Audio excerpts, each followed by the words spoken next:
Michaela Coel's journey began at a crossroads that would define not only her career, but also the trajectory of creative ownership within the television industry. Early in her ascent, she found herself confronted with a demand that many creators might have accepted without hesitation: a request to relinquish the rights to her own story. This was not merely a contractual formality. It was a pivotal moment that challenged her control over the narrative she had painstakingly crafted, a test of her resolve to maintain the authenticity and integrity of her voice in an environment that often silenced or commodified it. The pressure came swiftly and with an unmistakable weight. As a rising writer and actress, Coel had poured her experiences, her truths, and her vision into a project that was deeply personal. It was a raw, unfiltered exploration of themes that were often relegated to the margins: identity, trauma, and the complexities of navigating a world rife with systemic inequalities. To be asked to surrender the rights to this work was to confront the harsh reality of an industry that frequently prized ownership over originality, control over creativity. The very essence of her story, the nuances, the emotions, the lived realities, was at risk of being diluted or reshaped by forces beyond her influence. This moment was emblematic of a broader struggle faced by many creators, especially women of color, whose voices have historically been marginalized or co-opted. The television industry, with its entrenched hierarchies and gatekeepers, often demanded that those who dared to tell their own stories conform to its rules that prioritized profit and marketability over authenticity. For Coel, the request to sell the rights was not just a business negotiation. It was a confrontation with a system that sought to diminish her agency and redefine her narrative on its own terms. Yet, rather than acquiesce, Coel recognized something profound in this challenge. She saw that retaining control over her work was not only essential for her creative freedom, but also crucial for ensuring that stories like hers could be told with the honesty and complexity they deserved. This realization fortified her commitment to protect her narrative, to stand firm against the currents that threatened to erode the ownership of her voice. It was a decision rooted in courage and clarity, a refusal to let her story be commodified or sanitized to fit preconceived notions of what was palatable or profitable. The industry's demand was steeped in a tradition where creators, often viewed as mere contributors rather than proprietors, were expected to hand over their rights as a prerequisite for production and distribution. This dynamic was particularly pronounced for women of color, whose stories had long been undervalued or reshaped to fit dominant cultural narratives. Coel's experience highlighted the systemic barriers that persisted behind the scenes, barriers that limited not only who got to tell stories but also who controlled their telling. In the face of this, Coel's stance was both a personal and political act. It challenged the status quo, questioning the fairness of an industry that profited from marginalized voices while denying those voices the power to govern their own work. Her determination to retain ownership was a declaration of self-worth and artistic integrity, signaling a refusal to be sidelined or silenced. It underscored the importance of creators having agency over their stories, especially when those stories carried the weight of lived experience and cultural significance. This moment in Coel's career did not arise in isolation. It was the culmination of years of navigating an industry that often demanded compromise and conformity. Her background as an artist who had honed her craft in theater and writing informed her understanding of storytelling as an act of reclamation and empowerment. The demand to sell her rights was more than a contractual obstacle. It was a challenge to her identity as a creator and the authenticity of her voice. To say no was to assert that her story, and by extension, the stories of many like her, deserved respect, protection, and control. Coel's experience illuminated a broader conversation about the value of creative ownership in an industry where power imbalances were deeply entrenched.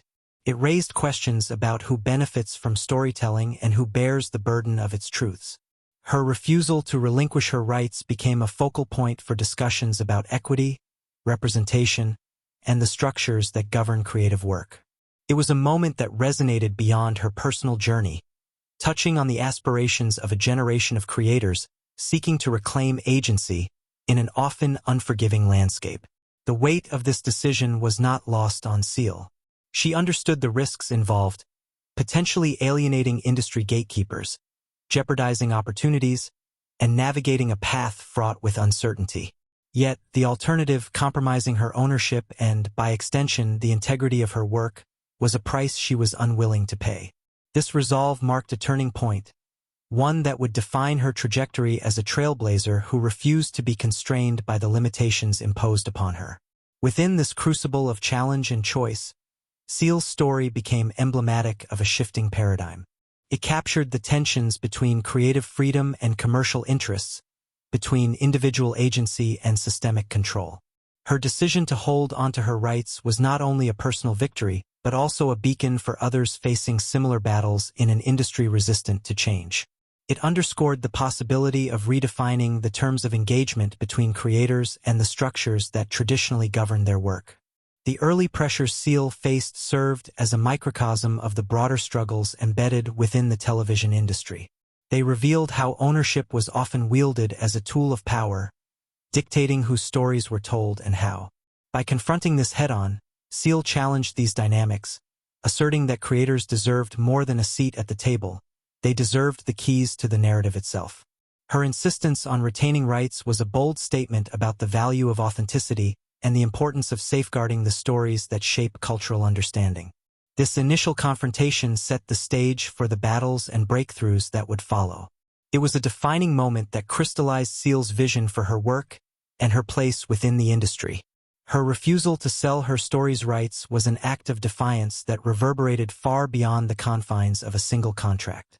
It was the genesis of a movement toward greater creative autonomy, one that would inspire others to question and resist the systemic barriers that had long constrained marginalized voices. As the industry watched, Coel's stance illuminated the complexities of navigating a space where power and creativity often collided. Her journey underscored the necessity of unwavering commitment to one's vision amidst pressures to conform. It highlighted the courage required to challenge entrenched norms and the resilience needed to protect the sanctity of one's work.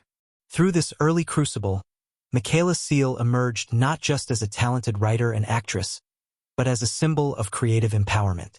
Her experience with the demand to sell the rights to her story marked the beginning of a narrative that would redefine what it meant to be a creator in television. A narrative grounded in the belief that stories, especially those born from personal truth, belong first and foremost to their tellers. Beneath the surface of Michaela Coel's personal struggle lay a deeply entrenched system of power that had long defined the television industry's relationship with its creators. This was a world where control was concentrated in the hands of executives and production companies, often at the expense of the very voices that birthed the stories audiences cherished. The demand for Coel to relinquish the rights to her own narrative was not an isolated incident but a symptom of a pervasive structure that prioritized ownership as a means of maintaining authority and maximizing profit. Within this landscape, creators, particularly women of color, were frequently positioned as contributors rather than proprietors. Their ideas and experiences were valuable, yet the mechanisms of control ensured that ultimate authority rested with those who held contractual power. This imbalance was reinforced through industry norms that had evolved over decades, where rights to scripts, characters, and intellectual property were often signed away in exchange for access to resources and platforms. For many, this trade-off was accepted as an inevitable cost of entry. For Coel, it was a challenge to the very foundation of creative integrity. The television industry's power dynamics operated through a complex web of negotiations, contracts, and hierarchies that left little room for equitable ownership. Production companies, financiers, and distributors wielded considerable influence, dictating the terms under which stories could be developed and disseminated. This system was designed to mitigate risk and maximize control, often at the expense of the nuanced voices that animated the content. For creators like Coel, navigating this terrain meant confronting not only legal and financial hurdles, but also the subtle pressures to conform, dilute, or cede control in favor of commercial viability. Women of color, in particular, bore the brunt of these dynamics. Their stories, when told, were frequently filtered through dominant cultural lenses that sought to sanitize or stereotype, rather than embrace complexity and authenticity. The industry's gatekeepers often imposed conditions that required creators to relinquish rights as a precondition for production, effectively silencing the possibility of autonomous storytelling. This practice perpetuated a cycle where marginalized voices were both exploited and marginalized, their creative contributions obscured behind layers of corporate ownership. Seal's confrontation with these power structures was emblematic of a broader systemic issue. Her refusal to sell her rights was not merely a personal act of defiance but a challenge to the industry's long-standing conventions. It exposed the mechanisms by which creative talent was often undervalued and controlled, and highlighted the urgent need for change. By asserting her right to ownership, Seal called into question the fairness and sustainability of an industry model that commodified creativity without equitable recognition or recompense. This imbalance was further complicated by the economic realities of television production. Development and distribution costs were high, and financiers sought to secure their investments through ownership of intellectual property. While this made practical sense within a capitalist framework, it often resulted in creators being sidelined once projects entered the commercial sphere. The promise of visibility and platform came at a steep price: the relinquishment of control over the stories themselves. For marginalized creators, who already faced barriers to entry, this trade-off was particularly fraught, as it risked erasing the authenticity and specificity of their narratives. The entrenched nature of these power dynamics was reinforced by industry practices that favored established players and perpetuated gatekeeping. Deals were often brokered behind closed doors, with little transparency or negotiation room for creators without significant leverage. The assumption that creative talent would accept standard terms, including the surrender of rights, was widespread. This created an environment where those who dared to push back, like Seal, were viewed as obstacles rather than collaborators, complicating their path forward. Moreover, the historical underrepresentation of women of color in positions of authority within the industry compounded these challenges. With few decision-makers who shared their perspectives or experiences, creators like Seal faced the dual burden of negotiating for their work while also advocating for systemic recognition and respect. The power imbalance was not only contractual but cultural, rooted in long-standing biases and exclusionary practices that shaped what stories were told and who got to tell them. Within this context, Seal's insistence on retaining ownership was a radical act that disrupted the status quo. It challenged the implicit norms that had long governed creator-industry relationships, exposing the inequities baked into the system. Her stance highlighted the necessity of reimagining these dynamics to foster an environment where creators, especially those from marginalized backgrounds, could maintain agency over their work. This was not simply about individual rights but about transforming an industry culture that had historically devalued certain voices. The resistance Seal encountered was emblematic of the broader reluctance within the industry to cede control. Executives and producers, accustomed to wielding ownership as a source of power, were wary of setting precedents that might erode their authority.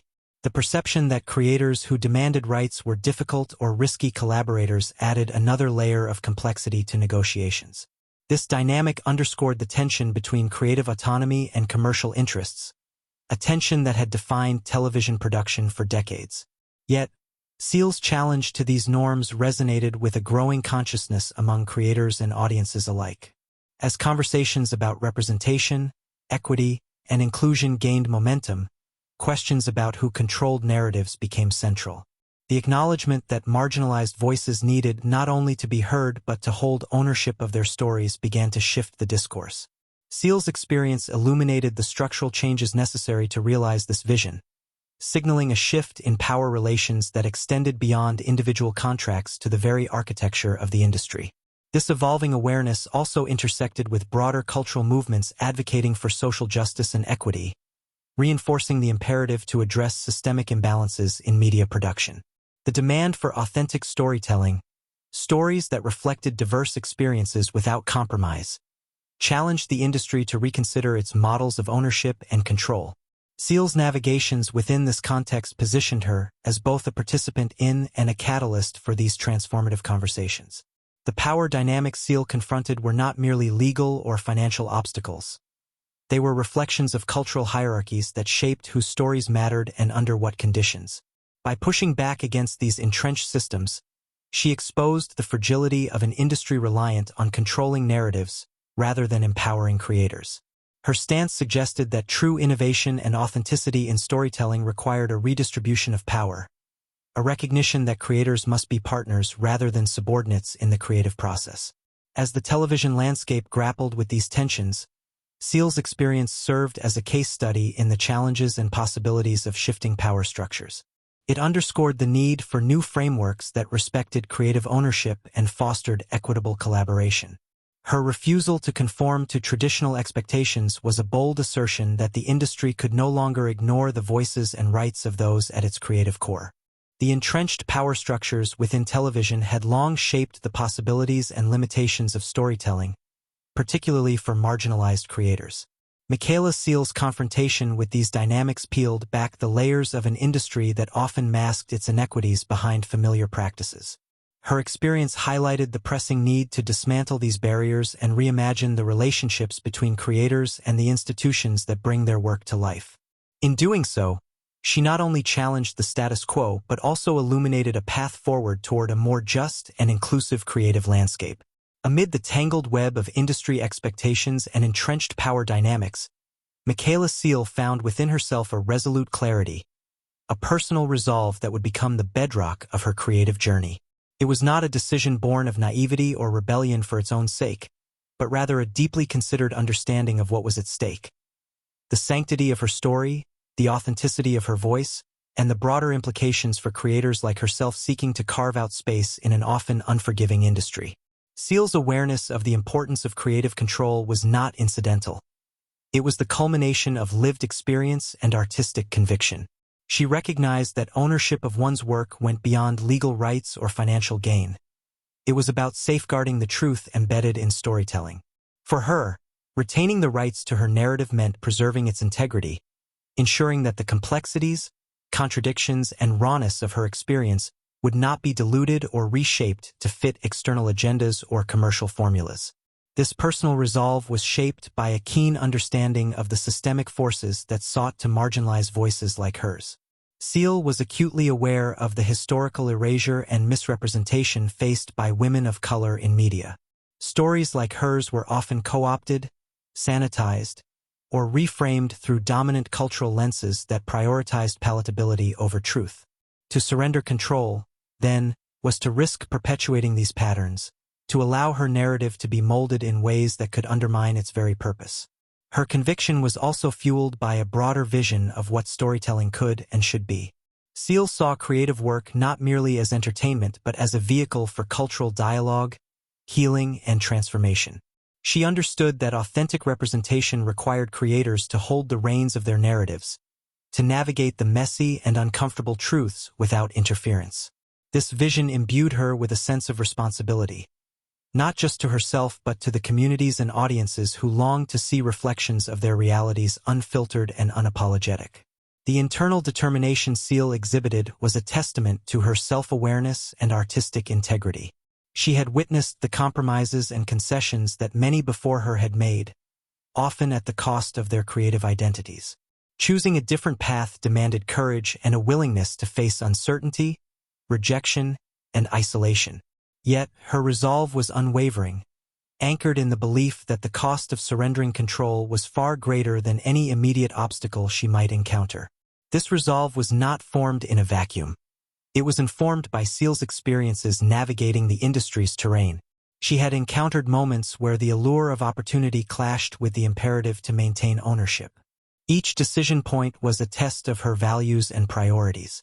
The pressure to conform, to accept standard industry terms and relinquish rights, was intense and persistent.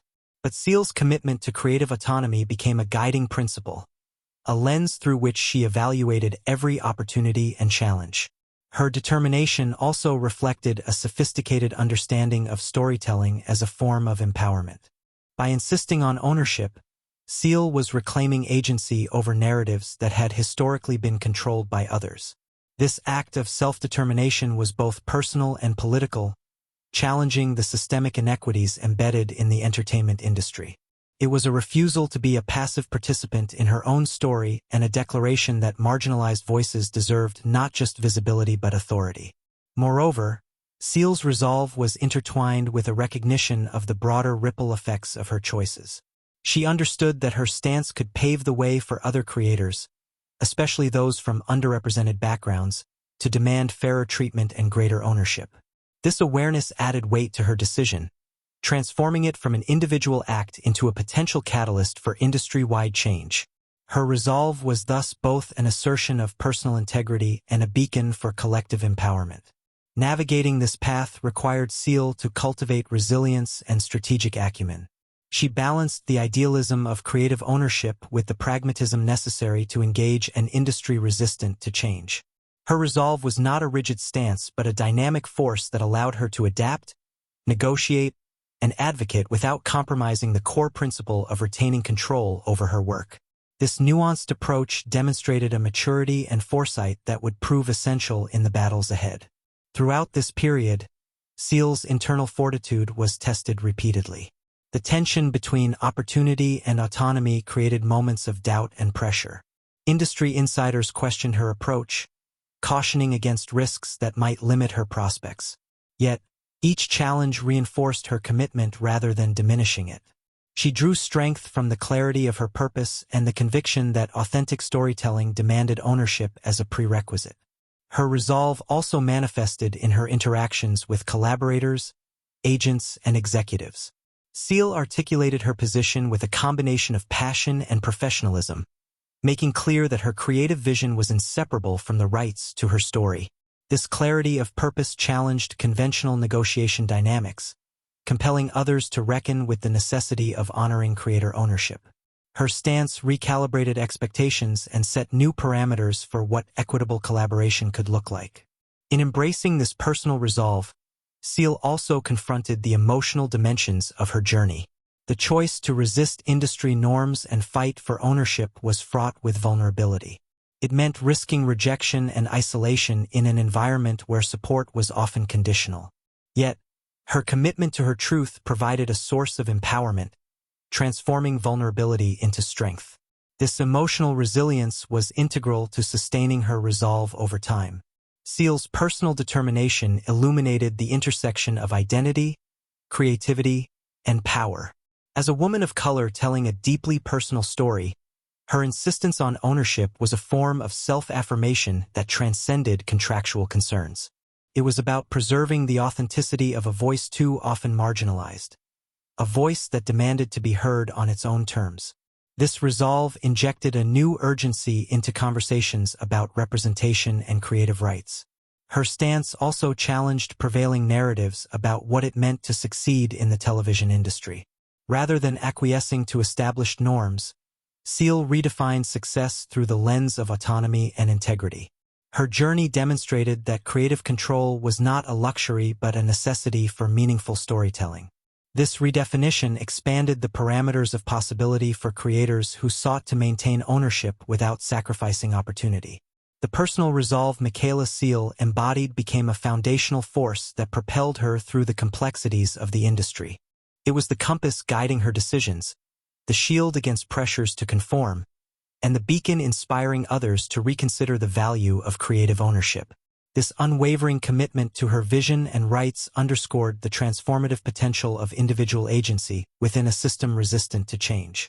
By internalizing the significance of ownership and standing firm in its defense, Coel positioned herself not just as a creator, but as a steward of storytelling's integrity.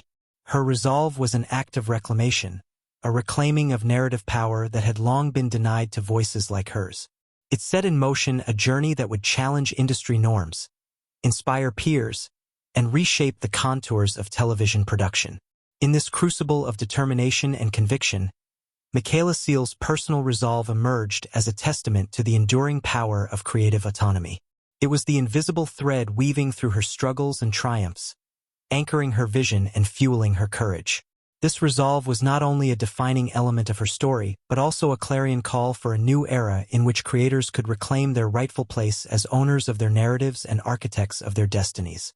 The moment Michaela Coel chose to say no, to reject the industry's insistence that she relinquish the rights to her own story, marked a turning point fraught with tension, uncertainty, and profound courage. This was not simply a contractual refusal. It was an act of defiance that challenged the very fabric of a system long accustomed to creators acquiescing to demands that stripped them of ownership. In choosing to stand firm, Coel embraced the risks inherent in resisting an industry that often rewarded compliance and punished dissent. The decision was anything but easy. Seal faced a landscape where the power structures were heavily stacked against her, where saying no could mean closing doors, losing opportunities, and inviting skepticism from those who viewed her stance as obstinate or unrealistic. The television industry, with its complex network of financiers, producers, and distributors, rarely entertained challenges to its norms, especially from emerging creators navigating their ascent. To refuse the standard terms was to confront an ecosystem that preferred predictable transactions over principled stands. Yet, Seal's refusal was underscored by a clarity of purpose that transcended the fear of potential fallout.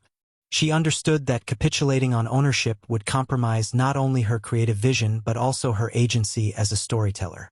This awareness imbued her decision with a resilience that could weather the immediate consequences. Saying no was a statement of self-respect and artistic integrity, a declaration that her story was hers to tell on her own terms. The atmosphere surrounding this decision was charged with tension. Negotiations became battlegrounds where Seal's resolve was tested by executives wary of losing control. Behind closed doors, she faced pressure to conform, persistent reminders of the costs of defiance, and veiled warnings about the risks of jeopardizing her career. These moments illuminated the broader industry reality. Creators who challenged ownership norms were often marginalized or dismissed. The stakes were high, and the path forward uncertain. Despite these pressures, Seal remained steadfast. Her refusal to sell her rights was not a momentary rebellion but a carefully considered stance rooted in years of reflection and experience. She navigated the delicate balance between asserting her demands and maintaining professional relationships, understanding that the battle for ownership was as much about diplomacy as it was about conviction. This strategic resilience allowed her to hold firm without burning bridges, a testament to her savvy and determination. The tension of this refusal was compounded by the isolation it engendered. Seal found herself in a position where few within the industry could fully appreciate or support her stance. The prevailing belief that creators should accept standard terms left her fighting not only contractual battles but also cultural ones. This isolation intensified the emotional weight of her decision, underscoring the courage required to stand apart from the norm. Her refusal also disrupted expectations around the role and agency of creators, particularly women of color, who were often expected to be compliant participants rather than assertive owners of their narratives. Seal's choice challenged these stereotypes, asserting that marginalized creators could and should demand equitable treatment and control. This defiance resonated beyond her personal journey, signaling a shift in how ownership and power might be renegotiated within the industry. The risks Seal faced were tangible. Industry insiders questioned the viability of her approach, warning that it might limit her prospects or brand her as difficult to work with. These critiques reflected a broader discomfort with creators who pushed against established norms. Yet, Seal's refusal transformed from a liability into a form of empowerment, disrupting the narrative that compliance was the only path to success. Her stance illuminated alternative possibilities for creators seeking to retain agency. The uncertainty surrounding her decision was palpable. Each negotiation carried the potential for rejection, delay, or compromise. Seal navigated these precarious moments with a mix of pragmatism and idealism, recognizing that the journey toward ownership was fraught with obstacles but essential to her artistic mission. The courage to say no became a daily act of resilience, a refusal to sacrifice her vision for expediency. In the public sphere, this refusal was largely unseen in its early stages, concealed within the intricate negotiations and private conversations that define the industry's inner workings. Yet, the significance of Seal's stance would soon ripple outward, challenging assumptions and inspiring conversations about the rights of creators. Her decision planted seeds of change that would grow as others witnessed the power of standing firm in the face of systemic pressures. The atmosphere surrounding Seal's refusal was one of quiet revolution. It was a disruption not marked by grand gestures but by the steady assertion of self-determination amidst resistance. This tension between individual agency and institutional control encapsulated the broader struggles faced by creators seeking to reclaim ownership in an industry reluctant to relinquish it. Seal's choice was a beacon for those navigating similar battles, offering a model of principled defiance. This act of saying no was not without its personal costs. Seal endured moments of doubt, the weight of potential loss, and the emotional toll of pushing against powerful interests. Yet, her resilience was anchored in a conviction that creative ownership was fundamental to authentic storytelling. The refusal to surrender rights was a protective act, safeguarding the integrity of her narrative and affirming her place as the rightful steward of her work. Coel's refusal also reframed industry conversations about the nature of collaboration and partnership. By insisting on ownership, she challenged the prevailing notion that creators should be passive contributors to projects owned by others. Her stance demanded recognition of creators as equal partners with a stake in the intellectual property, a shift that questioned long-standing hierarchies and opened new possibilities for negotiation. The tension and uncertainty that accompanied Coel's refusal underscored the broader cultural shifts underway in television production. As audiences and creators alike called for more authentic and diverse stories, questions about who controlled those stories became central. Coel's decision to say no illuminated the structural barriers that needed dismantling to achieve true creative equity. Her courage in this moment signaled that change was not only necessary but possible. Within the corridors of power, Coel's refusal was both a disruption and a challenge. It unsettled executives accustomed to predictable control and forced a reckoning with the evolving expectations of creators. The industry's response ranged from skepticism to cautious acknowledgement, reflecting the complexities of balancing commercial imperatives with the demands for creative autonomy. Coel's stance became a catalyst for re-examining these tensions. In rejecting the industry's demands, Coel embraced uncertainty with remarkable fortitude. She stepped into a space where the outcome was unknown, where the consequences could be significant, and where the path forward required unwavering commitment. This refusal was not an act of defiance for its own sake, but a strategic assertion of the principles that would guide her work and legacy. The decision to say no reverberated beyond the immediate negotiations, marking a moment that would shape Coel's career and influence the broader creative landscape. It was a bold assertion that creators deserved control over their stories, an act that challenged the systemic norms that had long governed the television industry. In this choice, Coel embodied the courage and conviction necessary to redefine the relationship between creators and the powers that be. Behind the scenes of Michaela Coel's steadfast refusal to relinquish the rights to her story lay a complex and arduous struggle, marked by intricate negotiations, mounting pressures, and the relentless push and pull of an industry resistant to change. This was a battle fought not only in boardrooms and legal offices but also within the nuanced spaces where creative vision met commercial pragmatism, a realm where every word, clause, and condition carried profound implications for ownership and control. Coel's journey through these negotiations revealed the layered challenges of asserting creative autonomy in an environment structured to maintain established hierarchies. The process was fraught with moments of skepticism from executives, who questioned the feasibility of accommodating her demands within traditional production frameworks. These doubts were often couched in language about risk management, market considerations, and precedent, underscoring the entrenched barriers faced by creators seeking to retain rights. Navigating this terrain required Coel to engage in a delicate dance of advocacy and diplomacy. She had to articulate the importance of ownership not only as a personal imperative but as a cornerstone of authentic storytelling. This involved educating industry stakeholders about the value of creator control, challenging assumptions that rights were best held solely by production entities, and proposing alternative models that honored both artistic integrity and commercial viability. The contractual negotiations themselves were labyrinthine, involving layers of legalese and stipulations that could obscure the true meaning and consequences of clauses. Coel's insistence on retaining rights necessitated a careful parsing of terms related to intellectual property, royalties, distribution, and creative input. Each concession or compromise was weighed against the overarching goal of preserving ownership, requiring both legal acumen and strategic foresight. Amid this complexity, Coel faced persistent resistance. Executives and agents, accustomed to conventional deal structures, were wary of setting industry-altering precedents. The prospect of a creator holding significant rights challenged long-standing power balances, provoking concerns about control, profit margins, and the logistics of managing intellectual property. This resistance manifested in protracted discussions, repeated demands for concessions, and, at times, veiled threats to withdraw support. The emotional toll of these behind-the-scenes struggles was significant.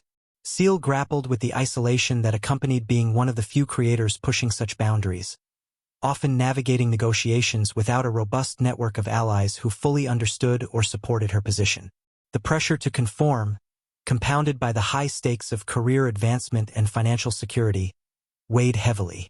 Yet, her commitment to ownership remained unshaken, a testament to her resilience and conviction. In the midst of these pressures, Coel's approach exemplified a balance of tenacity and pragmatism. She recognized the importance of maintaining professionalism and building collaborative relationships, even as she challenged established norms. This nuanced stance allowed her to engage constructively with industry players, fostering dialogue rather than antagonism, and creating space for potential compromise that did not sacrifice core principles. The negotiation process also revealed the disparities in power and knowledge that often disadvantaged creators, particularly those from marginalized backgrounds. Legal and industry jargon, opaque contract terms, and asymmetric information created barriers that could overwhelm even the most determined individuals. Coel's navigation of these complexities highlighted the need for greater transparency, education, and support structures to empower creators in asserting their rights effectively. Throughout these struggles, Coel's story became emblematic of the broader challenges faced by creators striving for equitable treatment. Her experience illuminated the systemic inertia within television production, where traditional deal-making processes favored institutional control over individual agency. The resistance she encountered underscored the depth of change required to recalibrate these relationships and foster environments where creative ownership was genuinely respected.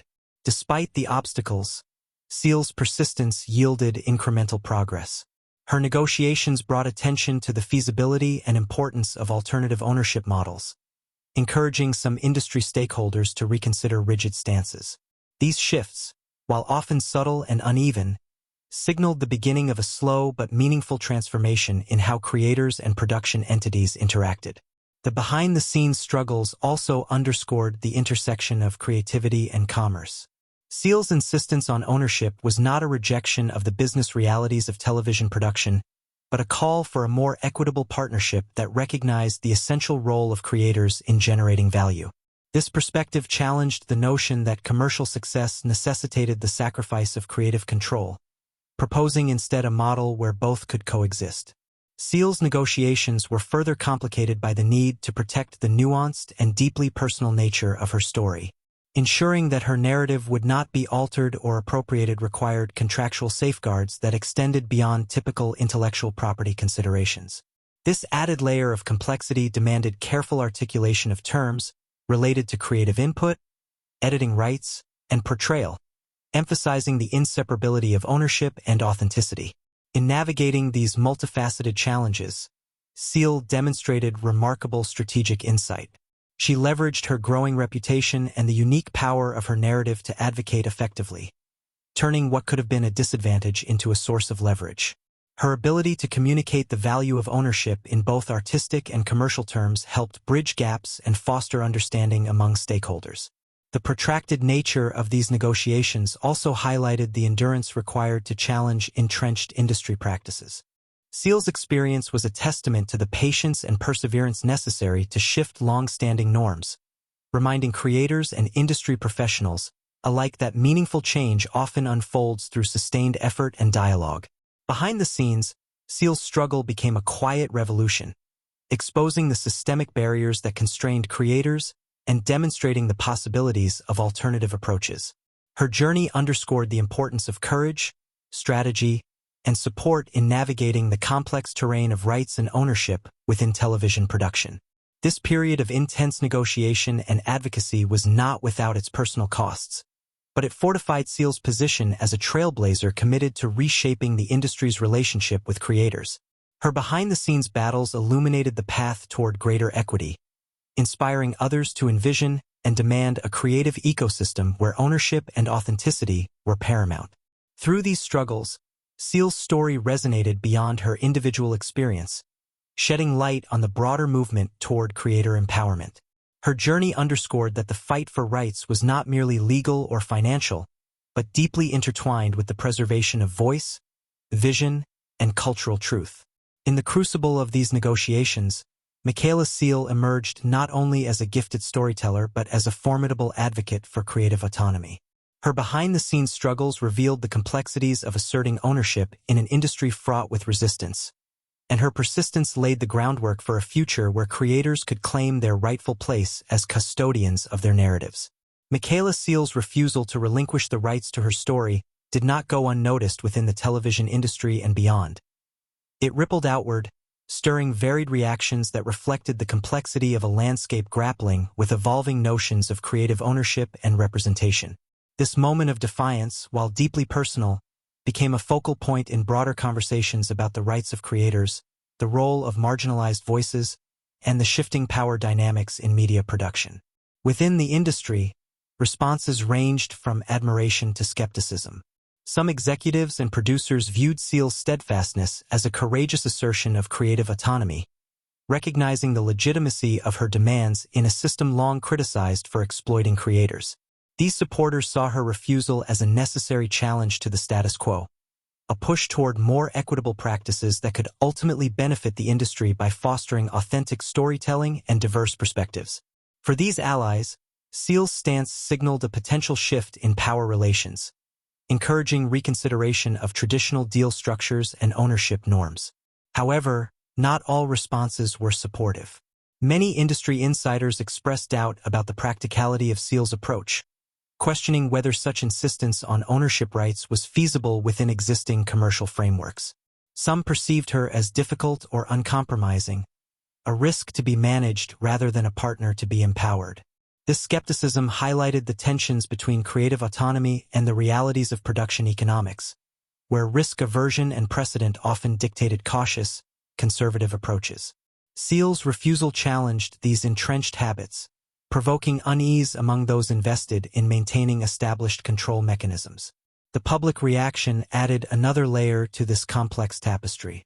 Audiences and fans, increasingly attuned to issues of representation and equity, lauded Coel's integrity and courage. Her refusal resonated as a powerful statement about the importance of creators owning their narratives, especially those from marginalized backgrounds whose stories had historically been appropriated or misrepresented. Supporters saw her stance as a beacon of empowerment, inspiring others to demand agency and respect within an industry that often silenced or commodified their voices. This growing public awareness contributed to a broader discourse about the rights of creators and the structures of power within the entertainment world. Media coverage began to shift from the traditional focus on celebrity and product to more nuanced explorations of ownership, representation, and equity. Coel's experience became emblematic of these conversations, illustrating the challenges and possibilities inherent in reclaiming creative control. Journalists and commentators highlighted her refusal as a pivotal moment in the ongoing struggle for fairness and respect in media production. The mixed reactions within the industry and public underscored the complexities of changing systemic norms. Coel's stance forced a reckoning with the fact that ownership was not simply a contractual detail but a core issue tied to cultural representation and power. It revealed the discomfort many felt when confronted with challenges to long-standing hierarchies and practices. This tension fueled debates about the balance between commercial interests and creative rights, spotlighting the need for new models that could accommodate both. Among creators, Coel's example sparked inspiration and dialogue. Her refusal to sell her rights became a rallying point for those who had faced similar pressures to cede control. It encouraged a growing cohort of writers, actors, and producers, particularly women and people of color, to question industry norms and advocate more forcefully for their ownership and agency. This ripple effect began to shift the culture of creation, fostering a sense of solidarity and empowerment among marginalized voices seeking equitable treatment. At the same time, Coel's experience highlighted the unevenness of this shift. While some corners of the industry embraced calls for greater creator rights, others remained resistant or slow to adapt. This uneven terrain reflected the deeply embedded nature of power structures and the challenges of systemic change. Coel's refusal illuminated both the progress made and the substantial work still required to transform industry practices meaningfully. The discourse surrounding Coel's stance also intersected with wider cultural movements advocating for social justice and equity. As conversations about race, gender, and representation gained prominence, the question of who controlled narratives became central. Coel's refusal to surrender her rights was situated within this broader context, linking creative ownership to issues of identity, voice, and cultural agency.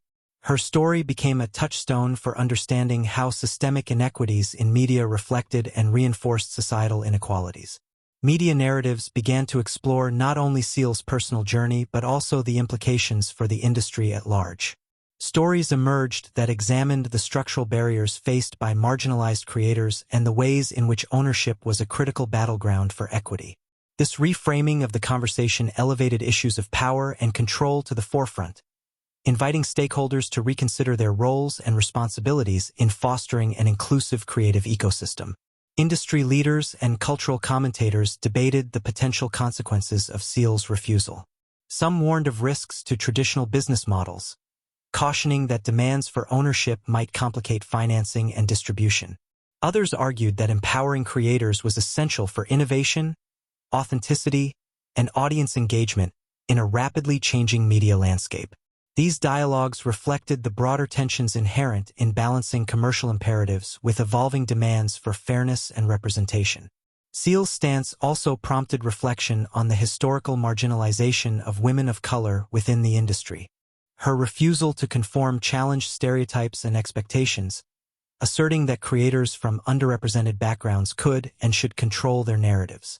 This assertion disrupted assumptions about who held cultural authority, pushing the industry to reckon with its legacy of exclusion and appropriation. The mixed reactions to Coel's refusal underscored the contested nature of creative ownership in television. Her experience illuminated the fault lines between tradition and transformation, between entrenched power and emerging equity. It revealed that progress was not linear but marked by negotiation, resistance, and ongoing struggle. Coel's journey became a microcosm of these broader dynamics, reflecting the complexity of reshaping an industry steeped in history and hierarchy. In the midst of this evolving conversation, Coel's refusal stood as a powerful example of integrity and agency. It demonstrated that creators could assert their rights without sacrificing their careers, challenging narratives that portrayed ownership demands as naive or impractical. Her experience inspired both hope and critical reflection, inviting industry and audiences alike to envision a future where creative control was a fundamental right rather than a privilege. The dialogue sparked by Coel's stance extended beyond industry insiders and audiences to include educators, advocates, and emerging creators. Workshops, panels, and discussions began to focus on the importance of understanding rights, contracts, and ownership, equipping a new generation with the tools to navigate and negotiate their creative futures. Coel's refusal became a catalyst for empowerment, education, and systemic awareness.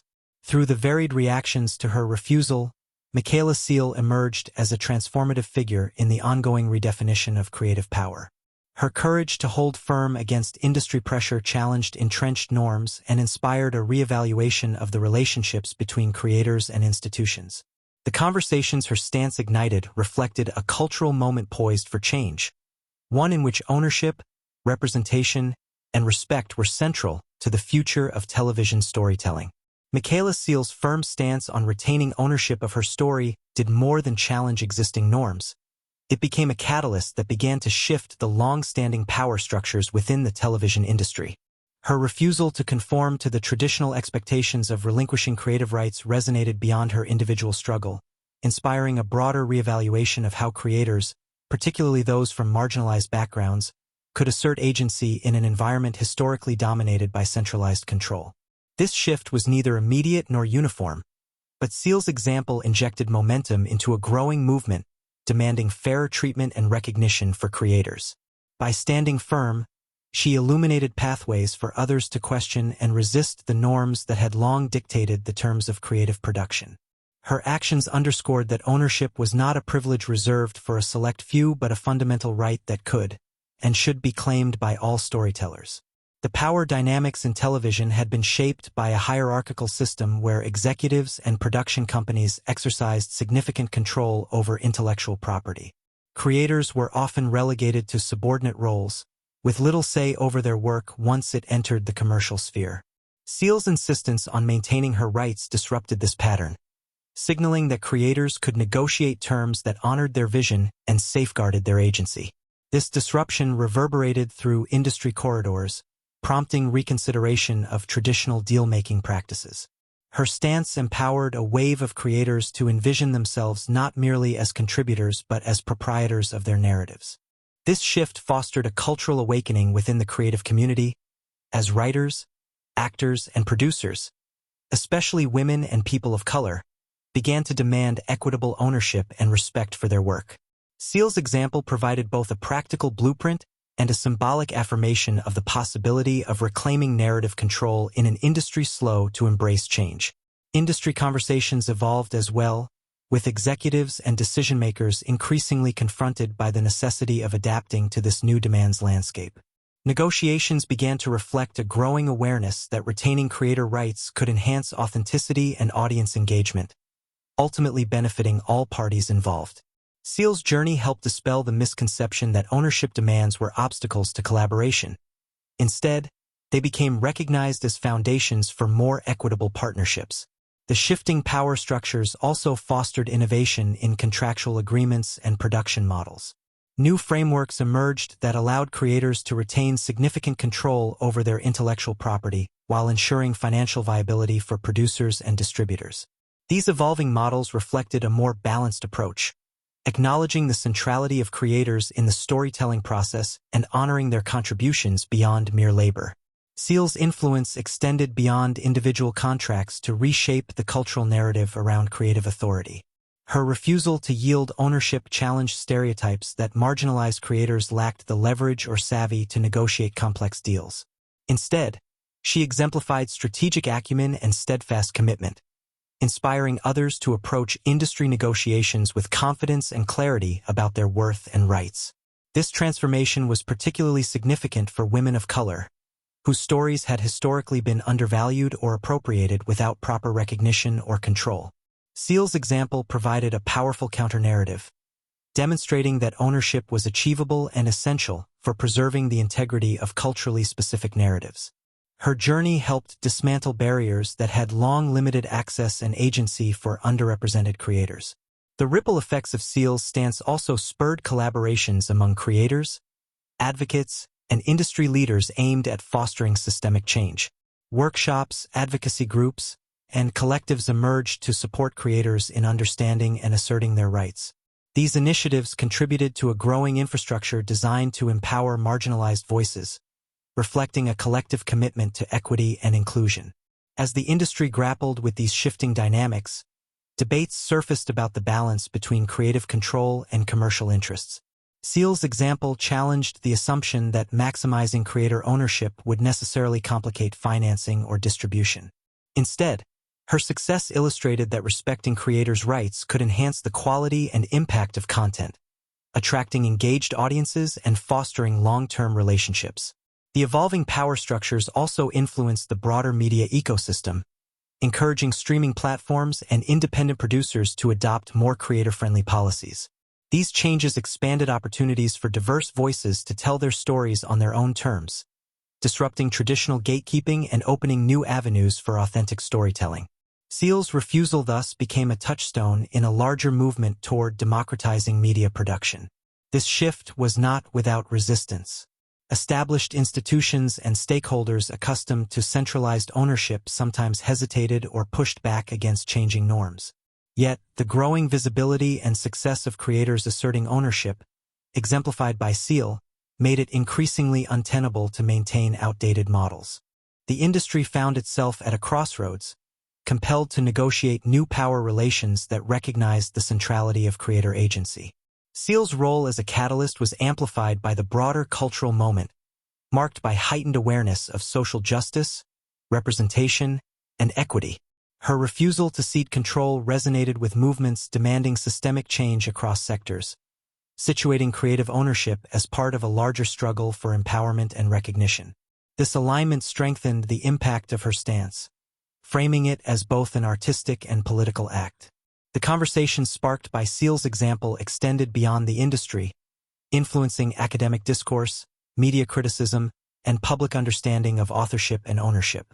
Scholars and commentators explored the implications of her refusal for concepts of intellectual property, cultural production, and identity politics. Her journey became a case study in the intersection of creativity, power, and resistance. Importantly, Coel's influence encouraged emerging creators to view ownership not as an abstract ideal, but as an attainable and necessary goal. This shift in mindset fostered a new generation of storytellers equipped to navigate the complexities of the industry with awareness and assertiveness. The cultural impact of her stance thus extended into the future, shaping the practices and expectations of those coming into the field. Through her unwavering commitment to ownership, Michaela Coel helped redefine the boundaries of what was possible for creators in television. Her challenge to entrenched power structures catalyzed a movement toward greater equity and respect, transforming the industry's approach to intellectual property and creative agency. This evolution marked a fundamental realignment, positioning creators as partners and proprietors rather than mere contributors. In this unfolding landscape, Coel's legacy was not only in the stories she told but in the structural changes she inspired. Her refusal to surrender rights became a rallying cry for empowerment, encouraging others to reclaim agency and reshape the systems that govern storytelling. This narrative of transformation underscored the potential for individual acts of courage to ignite broader cultural and institutional change. Michaela Coel's unwavering insistence on retaining ownership of her work culminated in the creation of I May Destroy You, a groundbreaking television series that not only bore the unmistakable imprint of her vision but also stood as a testament to the power of creative control. This critically acclaimed series emerged as a vivid illustration of what was possible when a creator could shepherd her story from inception to screen without compromise, preserving the raw honesty and innovative storytelling that defined her voice. The journey to bring I May Destroy You to life was deeply intertwined with Coel's commitment to ownership. Having navigated the fraught negotiations and resisted industry pressures, she secured the rights necessary to maintain artistic oversight over her narrative. This autonomy allowed her to craft a series that defied conventional tropes and explored complex themes with nuance and authenticity. The freedom to shape every facet, from script to casting to editing, ensured that the story remained true to its origins, unfiltered and unmediated by external agendas. I May Destroy You was notable for its candid exploration of trauma, consent, identity, and the multifaceted experiences of contemporary life. The series' unflinching approach challenged viewers to engage with difficult subjects in ways rarely seen on mainstream television. Coel's ownership of the work meant she could take creative risks that might have been curtailed under traditional production models, allowing the narrative to delve into uncomfortable truths with sensitivity and depth. The show's innovative storytelling techniques, blending humor, drama, and experimental narrative structures, were direct reflections of Coel's artistic vision. Her control over the creative process enabled her to push boundaries, employing nonlinear storytelling, shifting perspectives, and moments of surrealism that enriched the emotional texture of the series. This approach distinguished I May Destroy You as a pioneering work, resonating deeply with audiences and critics alike. Ownership also granted Coel the authority to assemble a diverse team of collaborators who shared her commitment to authenticity and inclusivity. From writers and directors to actors and production staff, the series reflected a collective effort grounded in shared values and trust. This collaborative environment, fostered by Coel's leadership and control, enhanced the series' ability to authentically represent a wide range of experiences, particularly those of marginalized communities. The critical acclaim and cultural impact of I May Destroy You underscored the significance of Coel's insistence on ownership. The series garnered numerous accolades, including prestigious awards and widespread recognition for its boldness and originality. These honors validated not only the artistic merit of the work but also the importance of creator control in enabling such achievements. Coel's ability to retain rights was instrumental in realizing a project that might otherwise have been diluted or altered to fit safer commercial formulas. Beyond accolades, I May Destroy You sparked vital conversations about consent, trauma, and the complexities of identity, contributing to broader social discourse. The series' authenticity and courage in addressing these topics were inseparable from Coel's ownership, which allowed her to tell the story without concessions that might have softened its impact. The show resonated with viewers who saw their realities reflected with honesty and respect, fostering empathy and awareness. The preservation of ownership also meant Coel could navigate distribution and marketing strategies aligned with her vision. She exercised influence over how the series was positioned, promoted, and shared with audiences, ensuring that its messaging and representation remained consistent. This level of control is often elusive for creators in traditional frameworks, where marketing decisions can be divorced from artistic intent. Coel's experience with I May Destroy You illuminated the broader significance of ownership in preserving the integrity of storytelling. It demonstrated that when creators hold the rights to their work, they can innovate and challenge norms in ways that enrich the cultural landscape. The series became a beacon for other creators aspiring to maintain control over their narratives, showing that ownership is not only a legal matter but a vital component of artistic freedom. The series also highlighted the economic and professional benefits of ownership. By controlling the rights, Coel positioned herself to benefit more directly from the success of her work, including residuals, licensing, and future adaptations. This financial empowerment complemented the creative autonomy she fought to secure, illustrating the multifaceted value of ownership for creators. Moreover, I May Destroy You's success challenged industry assumptions that creator ownership and commercial viability were mutually exclusive. The series' critical and popular acclaim demonstrated that authentic, boundary-pushing content could achieve both artistic excellence and audience engagement. Coel's journey underscored that investing in creator control could yield innovative, impactful storytelling that resonates widely. The impact of I May Destroy You extended into industry practices, prompting discussions about how to support and protect creator rights.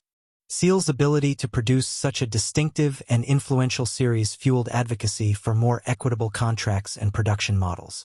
Her example contributed to a growing recognition that empowering creators leads to richer, more diverse media landscapes. Through the lens of I May Destroy You, the importance of ownership became tangible and immediate. The series embodied the creative possibilities unlocked when a creator commands the reins of her narrative, shaping every element to reflect her truth. Coel's journey from resisting demands to producing this landmark work illustrated the profound connection between rights and artistic expression.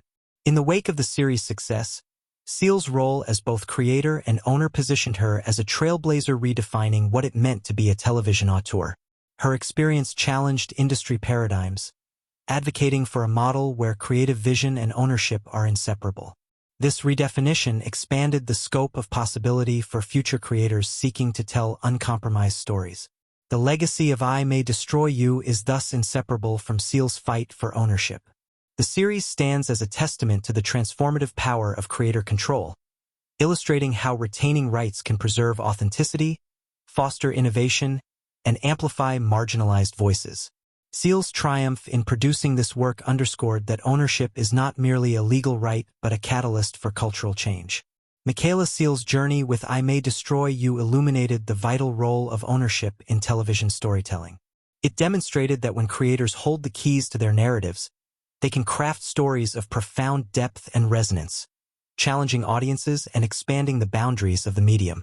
Her experience became a beacon for those aspiring to reclaim agency in an industry long resistant to equitable creative control.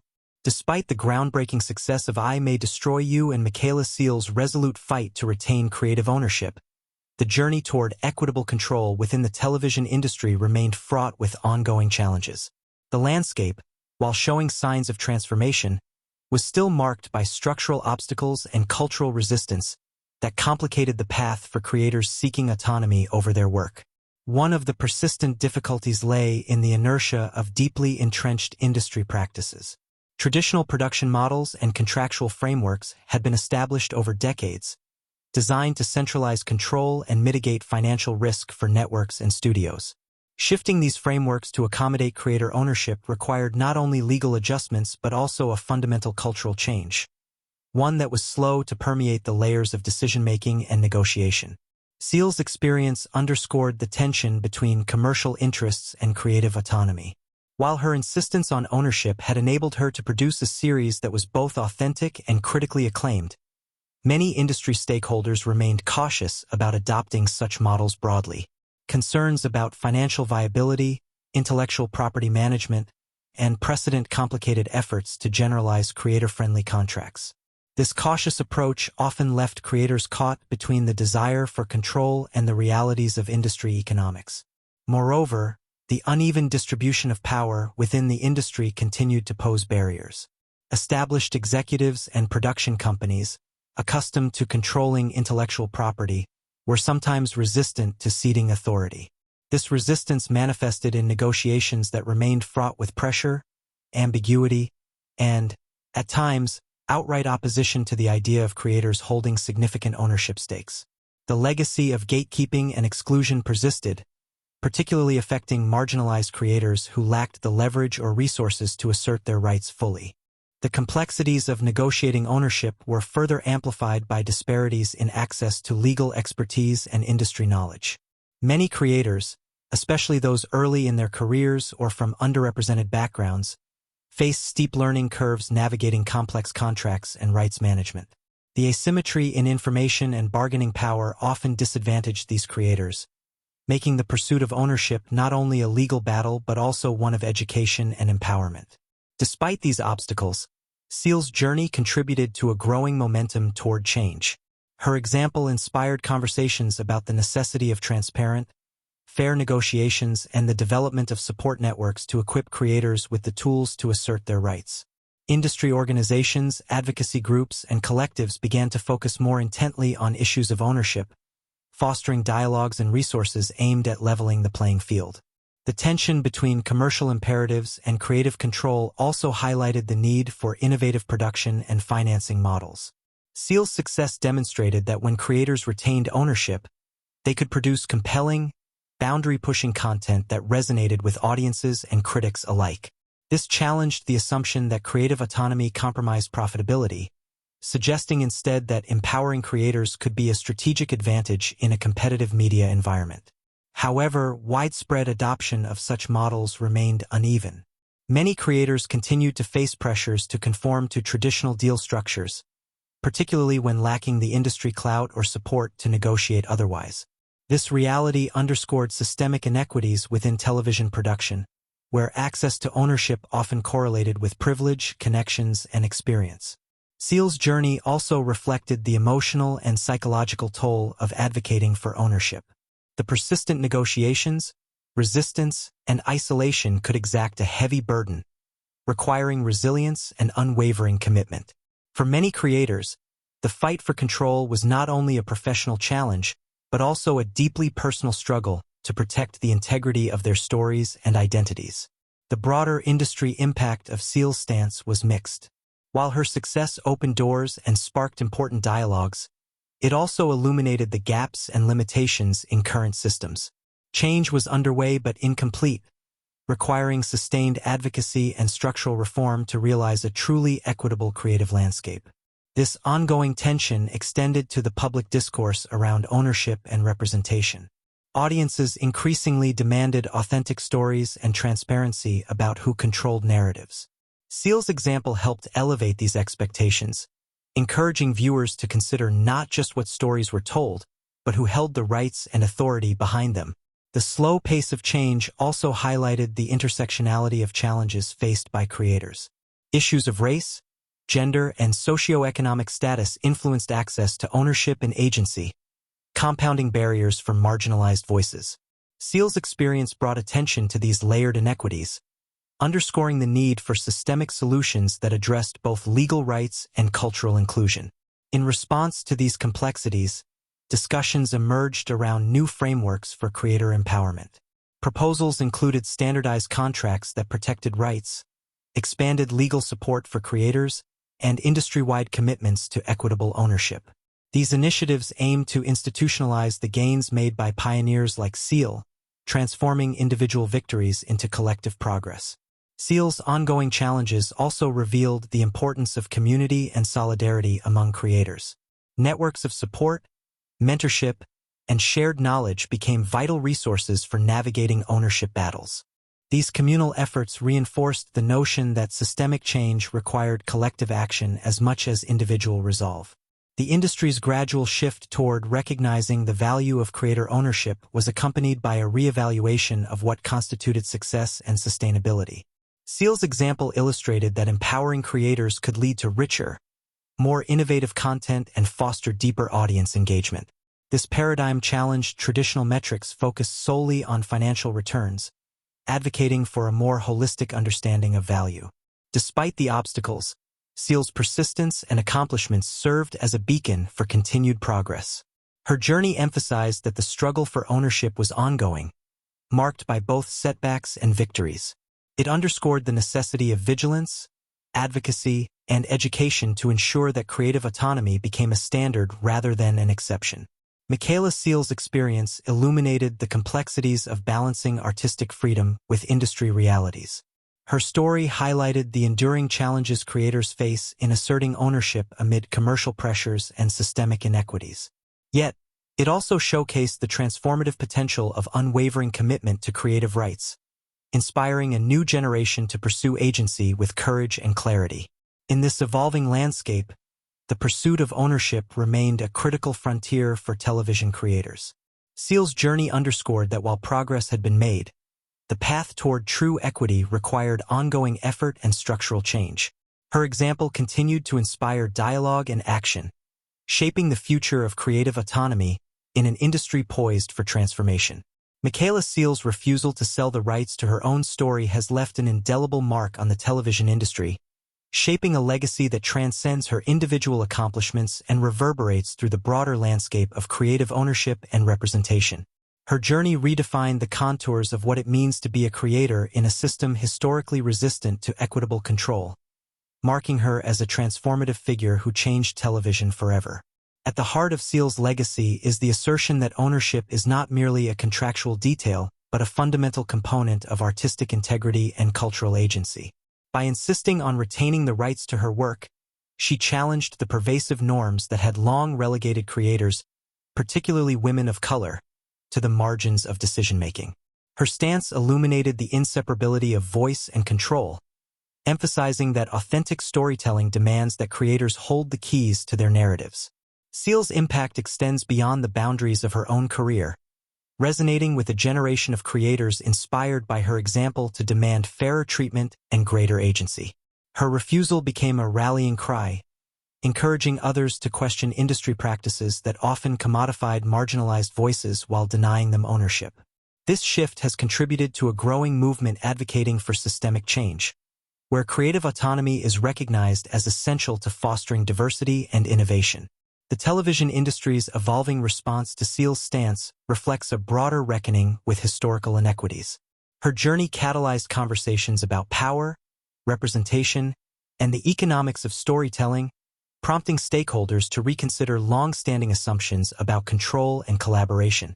Networks, production companies, and platforms have begun to explore models that honor creator rights, signaling a gradual but meaningful transformation in industry practices.